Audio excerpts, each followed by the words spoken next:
What's up guys, it's DarkArmedDuelist and today doing a Mitsurugi Ogdoadic deck profile. So I'm really excited to do some for you guys because this deck is an amazing reptile deck that can summon out some awesome boss monsters like Murakumo.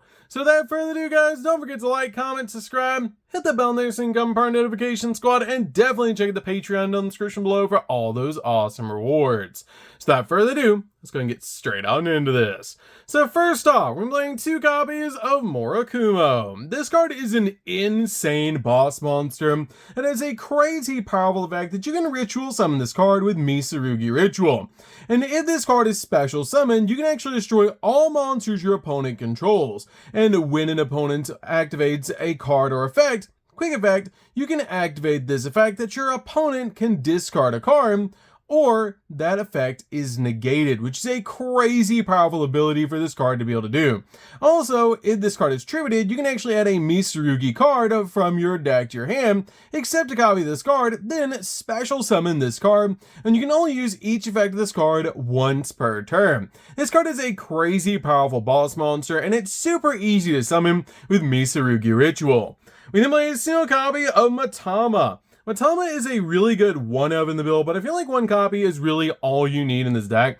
This card is an awesome boss monster in the build as well, and has a really cool ability. If your opponent special summons a monster, you can actually target a reptile monster in your graveyard and special summon it, and you can only activate this effect of this card once per chain. And if this card is tributed, you can actually add a Mitsurugi card from your deck to your hand, accept the card of this card, and then special summon this card, which is a great ability to instantly get this card back to your side of the field. We then play 3 copies of Saji. Saji is really good as a 3-of build, and this card is absolutely insane in this deck, because this card has the ability of its normal or special summon, or if this card is tributed, you can add a Mitsurugi spell or trap from your deck to your hand, which is a crazy powerful effect to instantly get to the exact Mitsurugi card that you need. Also, if another reptile monster you control would be destroyed by a battle by card effect, you can tribute this card instead. We then play a single copy of Kusanagi. Kusanagi is just a good one-of combo piece in the deck with the ability of its normal or special summon, or this card is tributed, you can actually target a Mitsurugi card in the graveyard or banishment and add it to your hand, which is a great ability to be able to use, but it does take a little bit of setup, and it's a really cool combo piece in the deck, but I feel like 1 copy is really all you need. We then play 3 copies of Nunu. Nunu is awesome in this build and is basically one of the most powerful starters in the entire deck. You can actually send this card from your hand to the graveyard to send a dark reptile monster from your deck to the graveyard. And if you control no monsters or all monsters you control are Ogdoadic monsters, you can special summon this card from the graveyard, which is a really cool ability to instantly bring this card back to your side of the field if you control an Ogdoadic monster or you control no monsters, which is such a powerful ability to instantly bring this card out and just basically get it back on your side of the field, but you banish when it leaves the field. We then play 2 copies of Noya. Noya is really good in the deck as a 2-of, but I feel like 2 copies is really all you need for this card. This card is great in the deck because you can actually send this card from your hand to the graveyard to send a light reptile monster from your deck to the grave, and then this card is normal or special summoned, you can actually add an Ogdoadic spell or trap from your deck to your hand, which is great to be able to get your copy of Daybreak, or even to your copy of Water Lily. We then play a single copy of Zoha. Zoha is really good as a combo piece in the deck, and it's just a really cool card overall, because if this card is sent from the field to the grave, or special summoned from the graveyard, you can activate this effect that your opponent can draw a card, and if they do, you get to add an Ogdoadic monster from your deck to your hand. Then each player sends 1 card from their hand to the graveyard, and if this card is in the graveyard, you can send a card from your hand to the grave to add this card to your hand, which is a pretty cool effect to help you recover this card, while also getting the exact reptile you need in the grave. We then play a single copy of the Ogdoadic Light. Ogdoadic Light is great as a combo piece in the deck. So if this card is special summon, or if this card's in the graveyard, you can tribute a monster to special summon this card. Then if you special summon this card, your opponent can special summon a monster from their graveyard but negate its effect. And if this card is special summoned, you can actually target a level 4 or lower Ogdoadic monster in your grave and special summon it, but banish when it leaves the field, which is a really powerful effect to instantly bring back your copy of Noya to your side of the field, so you can grab your copy of Daybreak. We then play a single copy of the Ogdoadic Overlord. This card is great as a 1-of in the build, just a powerful combo piece to help you get monsters out on your side of the field. As a monster is sent from the hand or deck to the grave, while this card's in the grave, you can actually special summon this card, which is a really powerful effect, but the only downside of this is also you cannot special summon monsters until the end of the next turn, except reptile monsters, and if you control this card that was special summoned in the graveyard, you can target a monster in your graveyard and special summon it, which is a great effect to help you get an additional monster out on your side of the field. We play a single copy of Night Sword Serpent. Night Sword Serpent is just a really good extender in the deck. Instead this card is sent to the graveyard by a card effect, you can special summon this card, but banish when it leaves the field, helping you get an additional level 4 on your side of the field, so you can basically go in for King of the Pharaoh Limbs to search out the exact reptile that you need. We then play 3 copies of Yugioh of the 10,000 Hands. This card is one of the best normal summons in the entire deck, because it instantly gets you to the exact card you need, like your copy of Mitsurugi Ritual. This card is so powerful in the deck, and it's awesome that we can basically use this card as a 1-card starter to be able to get to a copy of Mitsurugi Ritual so we can go full combo. So this card is just really powerful in the deck. We then play 3 copies of Ash Blossom. Ash Blossom is definitely a 3-of in the build to basically just stop the opponent from touching the deck. So that's it for the monsters, guys. Let's get in to the spells.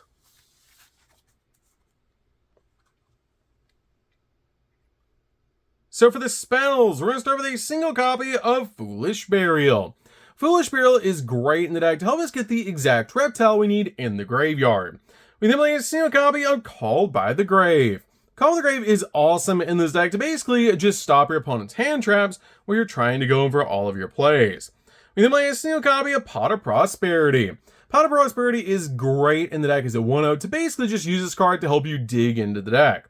We then play a single copy of Water Lily. Water Lily is a great 1-of in the build. It's basically like an additional copy of Foolish Burial, but better, letting you send a reptile monster from your deck to the graveyard. Then if you have 5 or more reptile monsters with the different names in your graveyard, you can actually special summon a reptile monster from the grave, which is an awesome ability to instantly help you bring a reptile back to your side of the field. And if you've already activated your copy of Snake Grave, you're probably going to have this card to be able to bring back a reptile to your side of the field, which is absolutely amazing.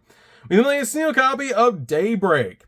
I feel like 1 copy of Daybreak is really all you need in this build because it is searchable, but this card is absolutely insane. It lets you tribute a reptile monster, and for every 2 levels that was tributed, that monster had that you tributed on the field, you can actually special summon an Ogdoadic token to your side of the field that is actually a reptile dark, level 2, 0 attack and 0 defense.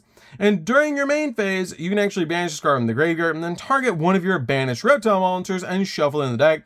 Then send a reptile monster from your deck to the graveyard, which is a crazy powerful effect.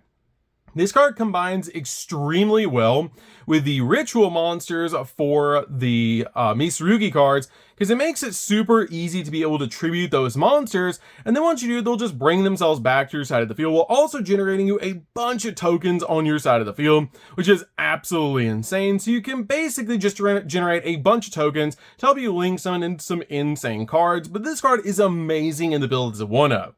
We then play 3 copies of Snake Rain. Snake Rain is crazy powerful in the build to basically just discard a card and then send 4 reptile monsters from your deck to the graveyard, being a massive Foolish Burial.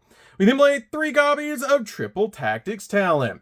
Triple Tactics Talent is a awesome 3-of in the build. It lets you draw 2 cards, take control of an opponent's monster, or look at your opponent's hand and choose a card from it and shuffle it into the deck.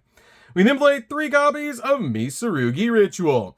This card reads like Branded Fusion and is absolutely broken. With the ability, this card can be used to ritual summon any reptile ritual monster, and you activate one of these effects, but you can only use each effect of this card once per turn. You ritual summon a reptile ritual monster from your deck by tributing reptile monsters from your hand or field whose total level equal the level of the ritual monster, or you ritual summon a reptile ritual monster from your hand by tributing up to 2 reptile monsters from your hand, deck, or field whose total level equal the level of the ritual monster, which is an insane ability that you can actually ritual summon by using materials from your deck to be able to summon out your big Mitsurugi ritual monsters like Murakumo, which is actually insane. Which is why I like to play the Manju in the deck, because you can actually normal summon Manju, search this, and then you have basically full combo.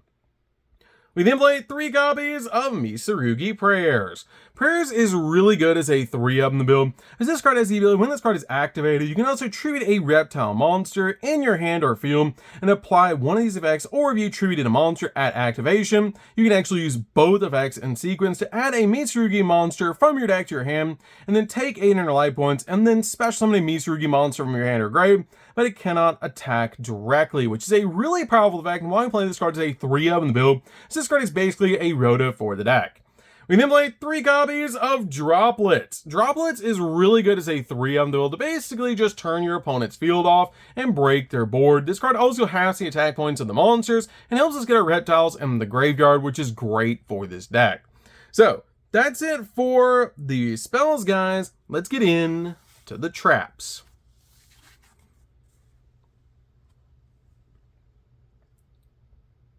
So for the traps, we're going to start with a single copy of Purification.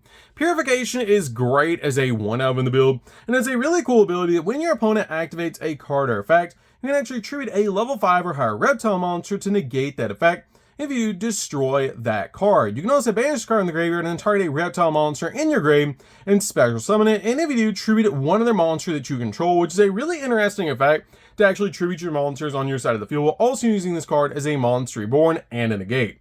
We then play a single copy of Planet Pollutant Virus. This card ends games, and I love how easy it is to be able to get to this card.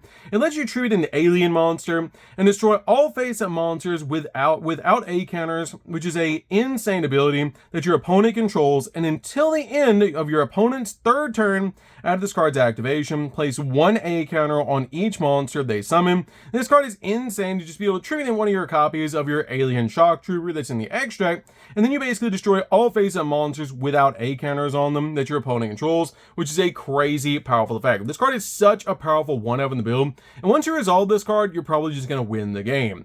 So that's it for the main deck, guys. Let's get into the extra deck.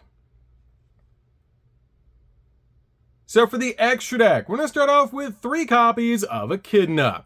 Echidna is really good as a 3-up in the build, and basically just helps you deal with monsters on your opponent's side of the field. As if this card is Link Summon, you can actually target a face-up monster your opponent controls, and if this card, and then change its attack points to 0, which is a great effect to basically just drop your opponent's monster's attack points to 0. And also, during your main phase, if your opponent controls a monster with 0 attack, you can actually add reptile monsters with different names from your deck to your hand up to the number of monsters that your opponent controls with 0 attack points, which is such a powerful effect to help you basically dig in the deck for the exact card that you need. I absolutely love this card as a 3-up in the build. It's just really powerful in the deck. We play a single copy of Snapper. Snapper's a great option in the deck to basically just helps you deal with your opponent's back row, and it's just a really good 1-of in the build. We then play 2 copies of Cosmic Slicer. Cosmic Slicer is great as a 2-of in this deck. This card has the ability monsters your opponent controls with A counters are changed to defense position, and also neither player can activate their effects. And you can only use each of the following effects this card once per turn. If this card is Link Summon, you can actually add a card from your deck to your hand that has an effect that places an A counter on cards, basically grabbing your copy of Planet Pollutant directly from your deck to your hand, so you can tribute your copy of Alien Shock Trooper to be able to activate Planet Pollutant, basically board wiping your opponent, which is actually insane. You can also remove 2 A counters from anywhere on the field, and immediately this effect resolves, you get to normal summon a reptile monster, which is a pretty cool effect. We then play 2 copies of Alien Shock Trooper. Shock Trooper is really cool in the deck as a 2-of and helps out a lot with your copy of Planet Pollutant. It's just a great card in the deck to basically just use as a tribute for your copy of Planet Pollutant, and also helps you get A counters out, which is really nice. We then play a single copy of Haggard Lizardos. Haggard Lizardos is just a good combo piece in the deck to basically just use this card as a draw and help you banish cards, which is really nice. And then a single copy of Underworld Goddess. Underworld Goddess is just really good in the deck as a 1-of to basically just out towers like boss monsters, so it's a really good option in the build. And then a single copy of SP. SP is just insane in basically every deck, being able to use this card as a double interruption. We then play 2 copies of King of the Feral Imps. King of the Feral Imps is really good as a 2-of in the build, because this card has the ability once per turn, you can detach a material in this card to add a reptile monster from your deck to your hand, which is a crazy powerful effect to be able to use, and it's very easy to use in this deck, because you can even use Manju as a material for this card, as it just requires 2 level 4s to make this card. And then a single copy of AA Zeus. AA Zeus is really good to be able to use in the deck, but sometimes you will reptile lock yourself, so the cards that are in the deck that are not reptiles in the extract, you're basically just using as toolbox cards to use just in case. So Double A Zeus is a great card to be able to use as a board wipe if you do go into it. We then finally play a single copy of Typhon. Typhon's just really good because this card is a skill drain for 3,000 higher attack point monsters, and it's a bounce. So, that's it for the deck, guys. I hope you enjoyed. This deck is super fun to be able to play. If you guys have not played a Mitsurugi Ogdoadic deck before, you should definitely give this deck a try. It's super fun to be able to play, and it's insane how powerful this deck actually is. To be able to summon out cards like Murakumo, and it's just going to get better with the next wave of support. So, that's going to be this one, guys. Don't forget to like, comment, subscribe, hit the bell next so you can become part of the notification squad. We'll see you guys in the next video. See you later, guys.